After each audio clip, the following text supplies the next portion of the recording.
That's all of life. You're going to have to, if you want something, you're going to have to go work for it. No one's going to hand it to you. An arena in San Antonio that had been converted into an emergency shelter for migrant children. Thousands of boys were sleeping on cots as the Biden administration grappled with the record number of minors crossing into the United States. Spoon's not listening. So hit pause. Hit pause. This is San Antonio is the part where this gets interesting. This is what I wanted to truly discuss. Okay. Now this is greatness, and I don't care who you are. This is the motherfucking American dream, and every one of these motherfuckers, including Ben Shapiro, are soft for saying it's not. Do you know what? Have y'all heard this story? I don't. Is this the bar that's getting pushed out? No. Oh, out of San Antonio. That's no. Well, San Antonio is the content, but I was wondering when I was going to remember why I wanted y'all to watch this video. So they now the wave of migrants that are coming over, right? Mm-hmm. So I guess there's a bunch of unaccompanied minors, and I don't know how old that is. I mean, I guess in children to teenagers, but several sponsors. Like Spoonie, you could be a sponsor. Did you know that? No. You can get some of them kids, them little migrant kids. Can't imagine how happy my wife would be if I brought home more kids. Well, I think the government cuts you a check too. So the government cuts you a little check. They write you a little check. And then guess what you can do with them kids? You can work them like they're your own. Do you work your kids? Oh, you've seen my wife's Instagram. It's all kids just doing work. Did you have to do work? Mm-hmm. All right, check this out. Let's watch.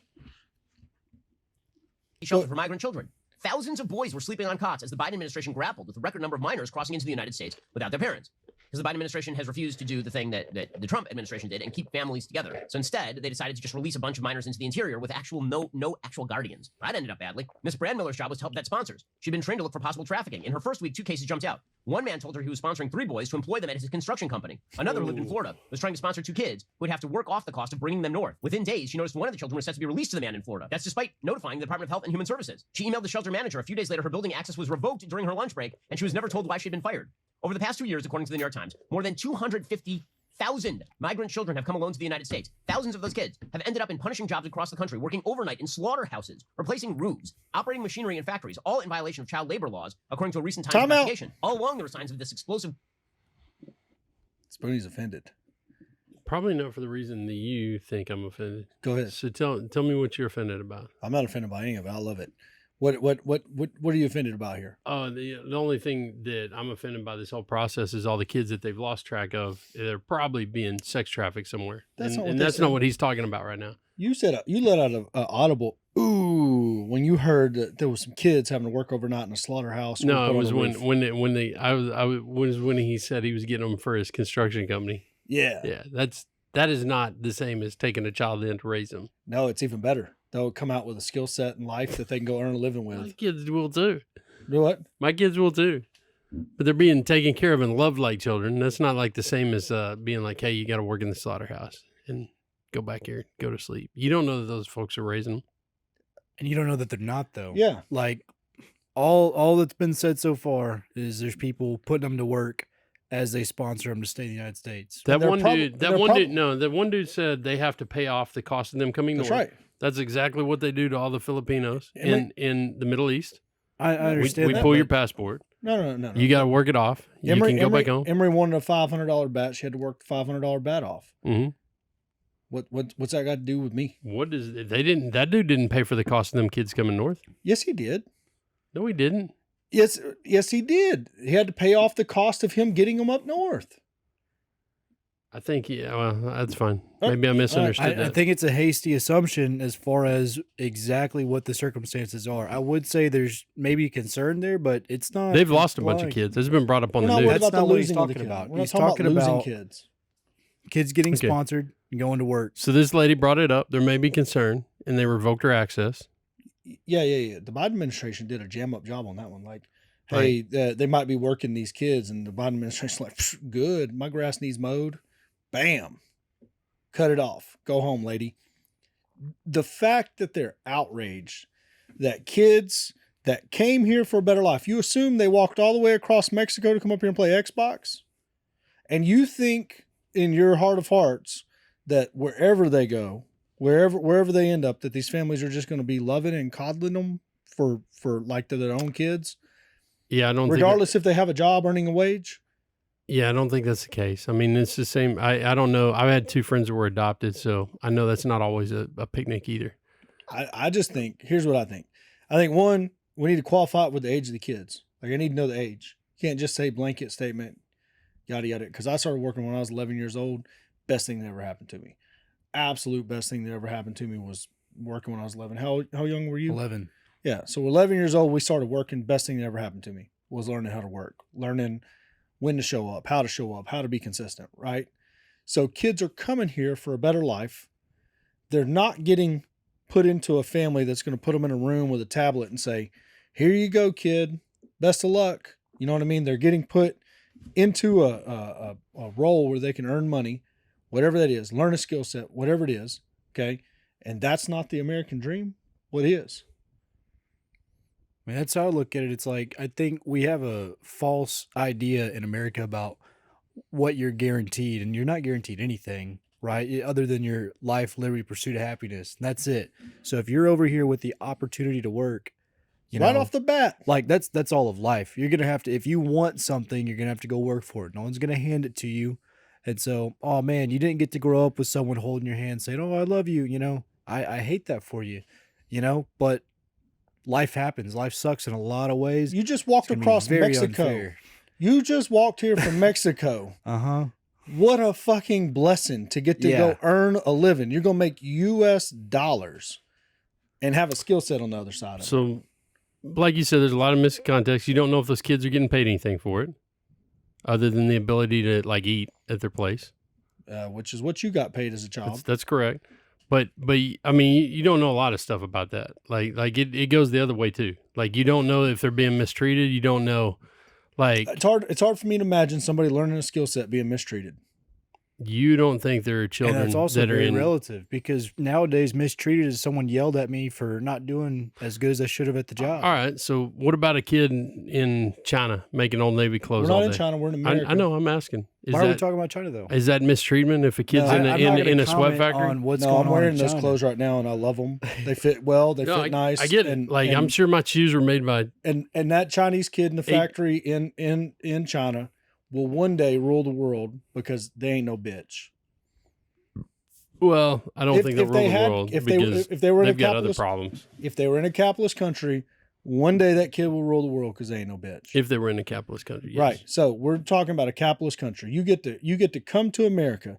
Day one, you don't know the language, but you get put on a roofing crew, and you ain't even strong enough to you can't do nothing but hand up shingles to the guys on the roofing crew. Are you going to be better off in 5 years than the kid that was handed a tablet, still don't know the language, and told, sit in here in the air conditioning. You're loved. You're loved. We love you. You're loved. Who's going to be better off? I mean, I think you're trying to create like an artificial worst case of both scenarios. I don't think there's a worst case. You don't think you can love somebody and teach them to work hard? Okay, you go to Philadelphia, Pennsylvania, nice big city, robust city, as a unaccompanied minor, living in a family in a house with 47 other unaccompanied minors with no job. And when you walk outside and you look around, you don't see any opportunity. You see a bunch of those, what are those little zombies that are bent over, what are they called? The Walking Dead over in Philadelphia. That's what you see. I don't know what that is. Do you think they're better off than the kid that gets put on a roofing crew and knows how to do roofs in the same town? Does the kid get to learn how to read, get to go to school? Do you need to know how to read to put on a roof? No. Okay, so do you think the kid that gets put to work versus the kid that gets put into a home of 40 people that doesn't get put to work, in the exact same town, seeing the exact same thing, do you think the one that has the skill set to put on a roof at the end of 5 years? What'd you just pay to have 2 roofs put on last weekend? We paid $5,000 a roof. $5,000 a roof. So $10,000 you paid out for 2 roofs. Yeah, of a crew of 4 people. So people with skill sets got paid because there's demand, and they had the ability to supply and apply their skill set to something you needed. But there's a world where now even this guy who claims to be a conservative thinks that kids working and earning a living in America is a bad thing. Yeah, I don't think that's a problem with that. I think it's the assumption that you're going to take them and just make them labor in your labor force, your inside house labor force. Yeah. While your other kids that are American born are going to school and doing American things, and your kids, these kids here are your labor force. You're extending. It's a generational thing. Remember, Braxton, you said pursuit of happiness, and there's a reason we have, education mandates in this country for children, and basically the next generation. If you're treating those kids, right, hold on, time out. Pull up Google Marlin, Texas. Marlin, Texas graduation. Pull it up right now. This is Flint, Michigan of Texas right here. This is the education standard. This is the education standard. Mandate. Pull up Marlin, Texas right now. Marlin, Texas graduation. This is a town I drive through all the time. Braxton drives through all the time. Ryan's house, y'all we were in Marlin, Texas. Ryan's house was in Marlin, Texas. What happened there? They had to postpone graduation because only 5 seniors were eligible. No, just pause it. It doesn't matter. There's the headline. They had a class of 33 that only 5 could graduate from. You tell me who's going to have a better shot at life right now. A kid that can put on a roof right now, spent the same 4 years of high school learning to put on a roof, or the kids that spent the same 4 years in high school and couldn't even become eligible to graduate. But they met their education mandates. They're going to give them an extra month and all is going to be cured.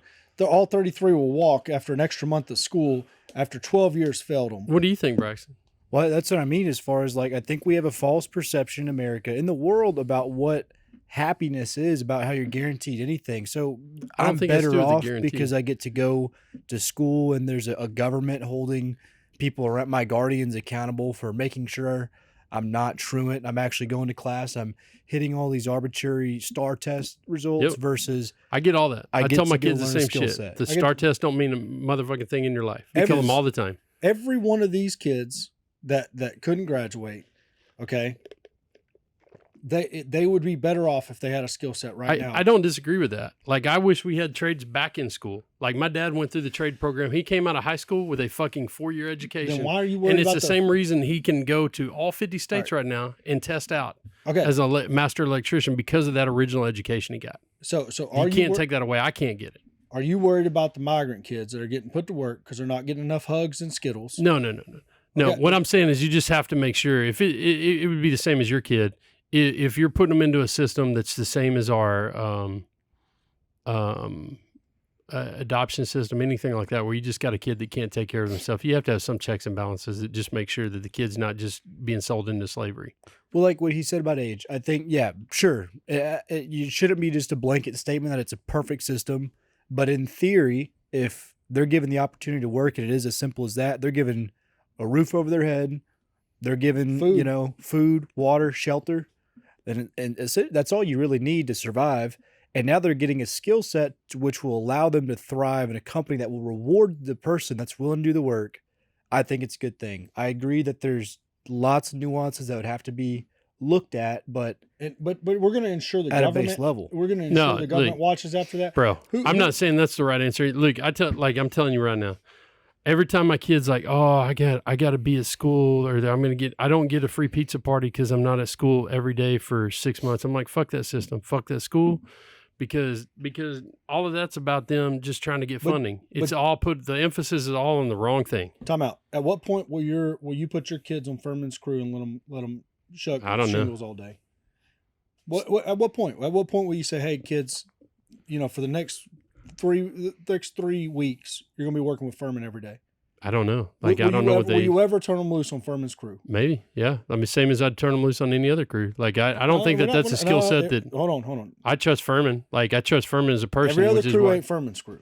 No, I'm talking about every other trade. I trust Furman as a person. I would let my kids work with Furman. Yeah, but you go work with those guys that did Granbury. That took months to not finish Granbury. I wouldn't put your kids out there with them. Or you can put them with Furman, who did 2 roofs in one day. Yeah, of course I'd put them with Furman. Right. So at what age will you allow your kids, what is an appropriate age for them to go out there and shuck shingles up out of a dump trailer to the next I don't know. And not at Deke's age, where 8 is too young. Age. I don't know, like 12. Okay, so 12. So now we got 12-year-old kids, migrant kids coming up here, and you're saying it's good enough for your kids to do, but it's not good enough for them. I didn't say that. You're, again, trying to create a false argument. I'm just saying there has to be something that ensures these kids aren't being sold into the sex slave trade. They're not being sold, kid. I mean, whatever it is, they're not being sold. That's there are people out there right now, right, that are like, I'm going to take on children that aren't mine. But you don't like. They're like, give me 3 good 15-year-olds. Right. I've got some chicken shit I need shoveled, and I couldn't have kids myself.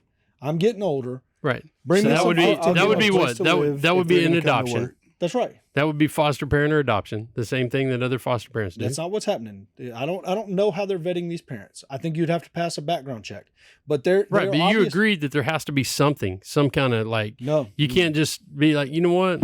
You're a child predator. We're going to go ahead and give you 5 kids. Yes, but I'm saying they're telling them on the front side. Right? I'm going to put them on the work on my construction crew right now. I'm going to give them a job tomorrow. That's what we're going to do. Give me whatever age you think's appropriate for me to put them to work on a construction crew tomorrow. I'm going to take that many with me. And the very first thing you're going to have to do, kids, is work off my transportation costs to get you up here. Right? And people are like, oh, the travesty. Fuck that. You are getting a skill set from day one. Matter of fact, I could see the other side of the argument, which is they're taking jobs from people that are citizens. I don't see that at all. Blah, blah, blah, blah, blah. I could see the other side of that argument. Like, why wouldn't you go into the inner cities and work the kids that are there that need jobs? Yada, yada, yada.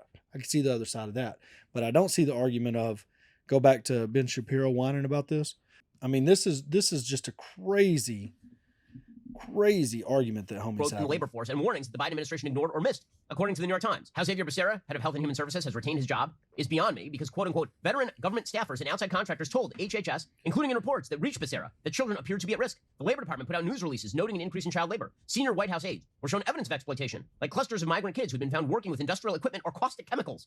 They're taking like 14-year-old kids who were crossing the border illegally, and then they were shipping them off to guardians who ended up being, contractors with acid. As the administration scrambled to clear shelters that were strained beyond capacity, children were released with little support to sponsors who expected them to take on grueling, dangerous jobs. Amazing job, Biden administration. Just an excellent job. All right, 250,000 migrants. He doesn't care at all about this, dude. And he just cares. Ben Shapiro is being a whiny little bitch. I don't think he cares. Just like he always is.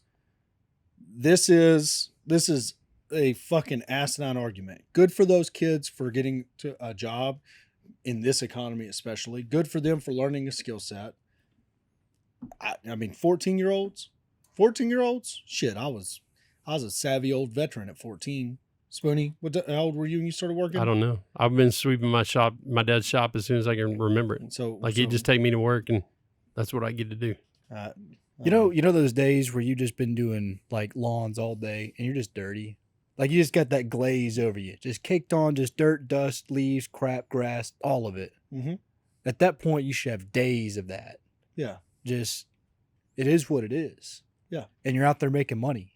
That's it. Or maybe you're getting the place to live for free because you came from a country where people are getting their heads chopped off, and now I had the opportunity to have food, water, and shelter every day. Supposedly you needed asylum. It was so bad. And now you have 3 hots and a cot and a job. You'll have a skill set at the end. As soon as you turn 18, you'll be able to roll on out of there and go do your own thing. Start your own business, go hire out, do whatever you want to do. Do whatever you want to do. Good on you on being blessed enough to make that happen. And this whiny ass dude right here trying to thumb his nose at the administration, which, I can see that. I mean, it appears everything was pretty transparent. Like, hey, yeah, send me some yard guys. Yeah, I do sheetrock. Send me some sheetrock guys. Spoonie is in disagreement, but it's okay. I mean, I think this conversation is so case by case on what the individual child is. I don't think the government can manage it. I don't think they're the best person. I agree with but that. I'm just saying between what Spoon's saying and what you're saying, like there's agreements there. It's just what about the specific child being worked in a factory for 12-hour shifts and then being forced to go to school. And, that's right. Suffering at school and having to do, because there is still the school mandate. That's only 20 hours. You got 4 hours of sleep. 12-hour day at the factory, 8-hour day at school. We're talking about a child. I mean, I'm talking about somebody that's a little bit sleep deprived, but other than that, living the American dream. And that's what I mean. It's like, maybe that's not ideal. Maybe it ain't the best. Maybe it ain't, But there's a place you came from that I'm assuming was worse. And since it was worse, make the best of it. But I don't think the education system. I think if they're going to cut anything out of the scenario, cut the education out. Yeah, I was going to ask that. I mean, I don't disagree with that. I think it has. I think everybody has the right to learn how to read and basic stuff. Whoa, no, it ain't no right. That's a privilege. Well, privilege, call it whatever it is. But I think that's what you provide with that if you cut that out, because I don't believe that our education does a great system of doing that anyway. You take 10 straight A valedictorians, okay? I'll take 10 of these kids, and we'll take 10 years, and we'll see who gets where. Yeah, I was not a straight A student. I graduated with C's. You take 10 valedictorians that. I don't think that's the same. This is, again, a false argument. You're trying to take it. Absolutely is. You're trying to take the most extreme example to try to make your point. When I'm just saying, not the most extreme, but the best of what the alternative system is. Yeah, I don't think that's what you're trying to say. It's in the data that a literate society is a better society. It's not an arguable. I understand all of that. You take 10 valedictorians. I'm going to take 10 of these kids, okay? And we will race for 10 years with our companies, and we'll see which ones of the valedictorians are CEOs and which one of the 10 kids are CEOs in 10 years or 20 years or whatever it takes. Okay? Statistics will probably back up that if you go to Fortune 500 companies and you looked up all the CEOs, they probably all got the best education, right? Maybe? Maybe. Right. I think your C-level executives probably that's true, but not the people that started the companies, founders, CEOs. Hold on. That's the kids you're talking about. And then you got Elon Musk. And then you got the guy for Apple. Elon said, "I didn't go to Harvard, but the guys that worked for me did." That's right. Like your C-suite executives would be going to Harvard. That's right. I'm telling you, I will take these hungry, eager to learn, curious kids over the ones that had a silver spoon in their mouth. Well, and sometimes it's not even that. You don't even have to be that hungry, just willingness to show up. Oh, no. I mean, could you have been valedictorian? Maybe. Nah, there's no maybe. Could you have been valedictorian? If that would have been your goal. If that was my goal, absolutely, I think I could have. Yeah. I mean, it's like. But that would have been a commitment. I wasn't willing to sacrifice whatever that would have taken. Didn't care about it enough. So, no. Yeah, that's right. And it's a choice. If you enjoyed this video, please, for the love of God, let us know in the comment section. Also, make sure you subscribe, hit that bell so you know every time a new one drops.